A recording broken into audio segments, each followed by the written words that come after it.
Hello കൂട്ടുകാരെ, നമുക്കിന്നൊരു കാളൻ ഉണ്ടാക്കാം കേട്ടോ. ഞാനതിന് വേണ്ടിയിട്ട് കുറച്ച് ചെറിയ ജീരകം, തേങ്ങ,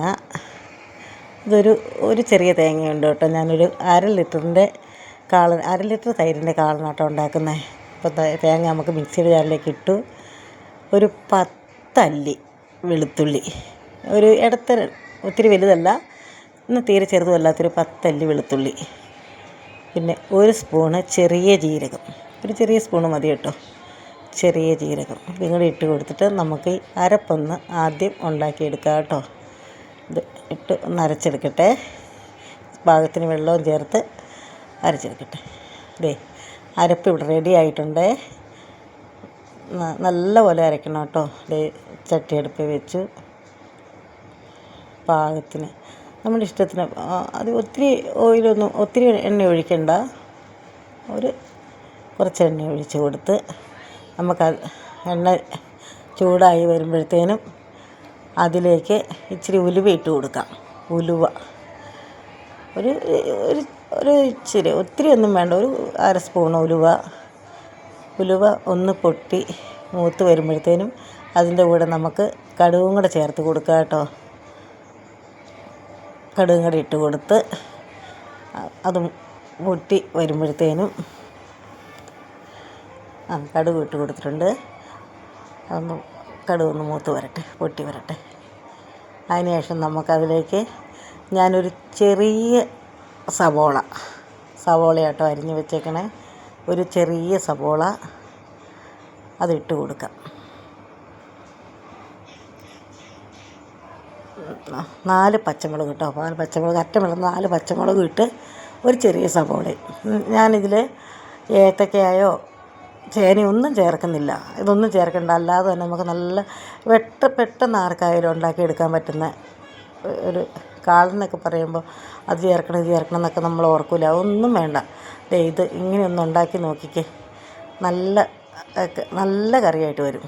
കരിവേപ്പിലയും കൂടി ഇട്ട് കൊടുത്ത്, കരിവേപ്പില ഇച്ചിരി അധികം ഇട്ട് കൊടുത്താലും കുഴപ്പമില്ല. കരിവേപ്പില ടേസ്റ്റിന് എപ്പോഴും നല്ലതല്ലേ, മോരിനൊക്കെ പ്രത്യേകിച്ച്.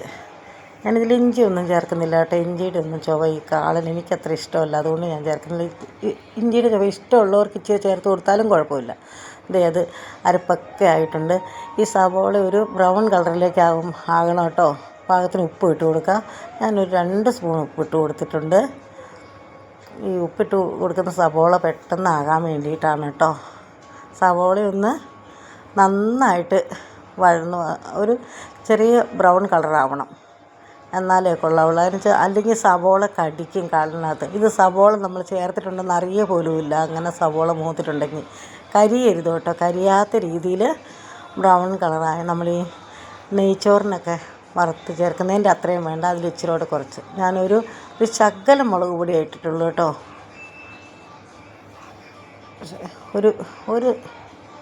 ഒരു കുഞ്ഞ് സ്പൂണ് മുളക് പൊടി മതി.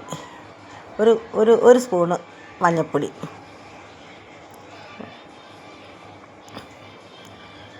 ഒരു സ്പൂണ് മഞ്ഞൾപ്പൊടി, ഒരു കുഞ്ഞ് സ്പൂണ് മുളക് പൊടി ഇട്ടു. ഇനി ഇതിലേക്ക് ഇതൊന്ന്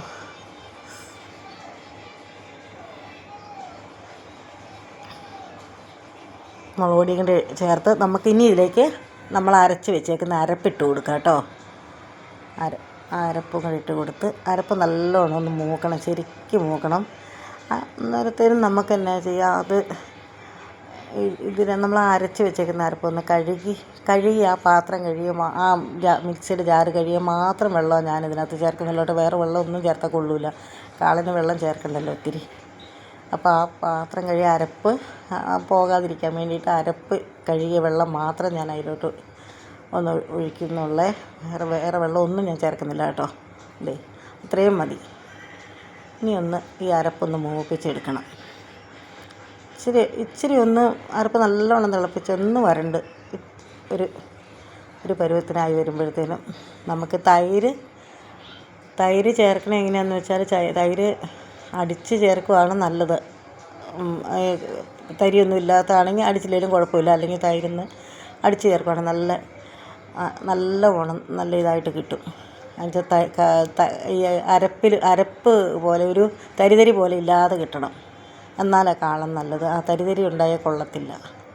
അതിന് തേങ്ങ നന്നായിട്ട് അരയ്ക്കണം. നല്ല വെണ്ണ പോലെ തേങ്ങ അരച്ച് ഒഴിച്ച് കണ്ടോ ഒരുമാതിരി നല്ലോണം ആയിട്ടുണ്ട് കേട്ടോ. ഇപ്പം അരപ്പ് ഏകദേശം ആകാറായിട്ടുണ്ട്. ഒത്തിരി വല്ലാതെ അങ്ങ് ആകണ്ട, എന്നാലും നല്ലോണം തിളച്ച് ചില സമയത്ത് എണ്ണ തെളിഞ്ഞൊക്കെ വരണമെന്നൊക്കെ പറയും. അത്രയൊന്നും ഇല്ലെങ്കിലും കുഴപ്പമില്ല, എന്നാലും ഒരുമാതിരി അങ്ങ് അരപ്പാകണം. എന്നിട്ട് വേണം നമുക്ക് അതിലോട്ട് മോര് ചേർത്ത് കൊടുക്കാം. ഞാൻ 1/2 ലിറ്റർ തൈരാട്ടോ ചേർക്കുന്നത്. ഒരു ചെറിയ തേങ്ങ, 1/2 ലിറ്റർ തൈര്, 1 സ്പൂണ് ചെറിയ ജീരകം, 10 വെളുത്തുള്ളി അല്ലി. ഇതാണ് ഈ കറി. പിന്നെ 4 വറ്റൽമുളകും ഒരു ചെറിയ സവോളയും. ഇതുണ്ടെങ്കിൽ കാളൻ ഉണ്ടാക്കാം നമുക്ക്. നല്ല ഒന്നാന്തര കാളൻ. പിന്നെ ഇച്ചിരി ഉലുവയും കടുക് ഇത് ഒത്തിരി നേരം തിളപ്പിക്കേണ്ട കേട്ടോ. തിളപ്പിക്കുകയൊന്നും വേണ്ട, എന്നാലും നല്ലോണം ചൂടാകണം. എന്നാലേ ആ കറി കൊള്ളാവുള്ളൂ. നല്ലോണം ഒന്ന് ചൂടാകണം. മോരൊഴിച്ചതിന് ശേഷം തിളയ്ക്കരുത്. പയ്യെ ആവി ഇച്ചിരി വരുമ്പോൾ വാങ്ങി അടുപ്പയിൽ വെക്കുകയും ചെയ്യരുത്. അടുപ്പയിൽ നിന്ന് താഴത്ത് ഇറക്കി വെക്കണം. അടുപ്പയിൽ വെച്ചിട്ടുണ്ടെങ്കിലേ തിളച്ച് വന്നാൽ പിരിഞ്ഞു പോകും. അങ്ങനെ ആയാൽ കൊള്ളത്തില്ല. നല്ല ഇത് കിട്ടണമെങ്കിൽ ശരിക്കും ആവി വരുമ്പോഴത്തേനും അതങ്ങ് നമ്മൾ ഇറക്കി വെക്കണം. അടുപ്പേ വെക്കരുത് കേട്ടോ. ഒരുമാതിരി ചൂടായി വരുന്നുണ്ടേ. നല്ല ചൂടായി. ഒത്തിരി എരിവൊന്നും ഞാൻ ചേർത്തില്ല. ഇവിടുത്തെ കൊച്ചിനത് ഭയങ്കര ഇഷ്ടമാണ്. അപ്പം അവിടെയൊക്കെ എരിവ് പറ്റൂലല്ലോ. പിള്ളേർക്കൊക്കെ ഇഷ്ടമാകും ആ കളറൊക്കെ കാണുമ്പോഴേ. അന്നേരം ഏകദേശം പാകമായി വരുന്നുണ്ട് കേട്ടോ. ഒത്തിരി നേരം വെക്കരുതേ. പയ്യെ ഒന്ന് ആവി വരുന്നവരെ വെക്കാവുള്ളൂ. സാധാരണ ആൾക്കാർ തൈര് ഒഴിച്ച് കഴിഞ്ഞാൽ പിന്നെ അന്നേരം ഇറക്കി വെക്കും. അന്നേരം ഒന്ന് ഇതായിട്ട് വേണം ഇറക്കി വെക്കാൻ. തിളയ്ക്കുന്നതിന് തൊട്ട് മുമ്പ് ഇറക്കി വെക്കണം. നല്ല. ഇനി നമുക്ക് കടുക് പൊട്ടിക്കാം കേട്ടോ. ഒരു ചട്ടി വെച്ച് എണ്ണ ഒഴിച്ച് ഞാൻ എണ്ണ മൂത്തപ്പോൾ ഇച്ചിരി കടുക് ഇട്ടു. ഉലുവ നേരത്തെ ചേർത്തതായതുകൊണ്ട് ഞാൻ ചേർത്തിട്ടില്ലേ. അതിട്ട് ഇച്ചിരി ഉള്ളി അരിഞ്ഞത് അങ്ങോട്ട് ചേർത്തു. ഉള്ളി അരിഞ്ഞതും ചേർത്ത് അതിൻ്റെ കൂടെ അതൊന്ന് ഇതായി വരുമ്പോഴത്തേനും നമുക്ക് 3-4 വറ്റൽമുളക് ചേർത്ത് കൊടുക്കാം. ഉള്ളി ഏകദേശമൊക്കെ ആയി വരുന്നുണ്ട് കേട്ടോ. ഞാൻ ഒത്തിരി ഇളക്കുന്നത് അതൊരു ശീലമായി പോയത് കൊണ്ടാണ് കേട്ടോ. പയ്യെ മാറ്റിക്കോളാം കേട്ടോ. വറ്റൽമുളകും ചേർത്ത് കൊടുത്തേ. ഒന്ന് മൂത്ത് വരുമ്പോൾ നമുക്ക് ഇച്ചിരി കരിയാപ്പില അങ്ങോട്ട് ഇട്ട് കൊടുക്കാം. ഇച്ചിരി കരിയാപ്പില ഇട്ട് കൊടുത്ത് ഈ കരിയാപ്പില ഇട്ട് ഇത് മൂത്ത് വരുമ്പോൾ എന്ത് ചെയ്യണമെന്നറിയാമോ? ഒരു ശകലം മുളക് പൊടി, ഇച്ചിരി മുളക് പൊടി അതിൻ്റെ കൂടെ ചേർത്ത് കൊടുക്കണം. ഒരു ഇച്ചിരി മുളക് പൊടി. അതിനെന്ന് വെച്ചാൽ മുളക് പൊടി ചേർത്ത് കൊടുക്കുമ്പോൾ നല്ലൊരു കളറ് കിട്ടാനാണ്. ഇച്ചിരി ചേർത്താൽ മതി. ഒരു ശകലം മുളക് പൊടി ചേർത്താൽ മതി. കണ്ടോ, അത്രയും മുളക് പൊടി ചേർത്ത് അടുപ്പിൽ വെക്കുകയൊന്നും ചെയ്യരുത്. ഒന്ന് ഇളക്കി അന്നേരം തന്നെ കറിക്കകത്തോട്ട് ഒഴിക്കണം കേട്ടോ. കണ്ടോ, അത് കരിഞ്ഞു പോയാൽ കൊള്ളത്തില്ല. ആ ചുമന്ന കളറ് കിട്ടാൻ വേണ്ടിയിട്ടാണ്. ഇനി ഇതേ നമുക്ക് കറിക്കകത്തോട്ട് അത് ഒഴിക്കാം.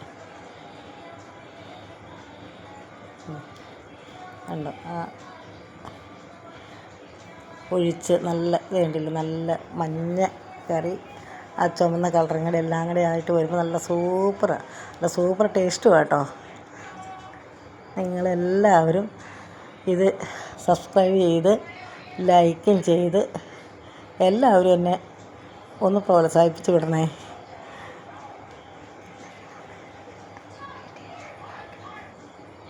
ഇതെന്തായാലും വെച്ച് നോക്കണം കേട്ടോ.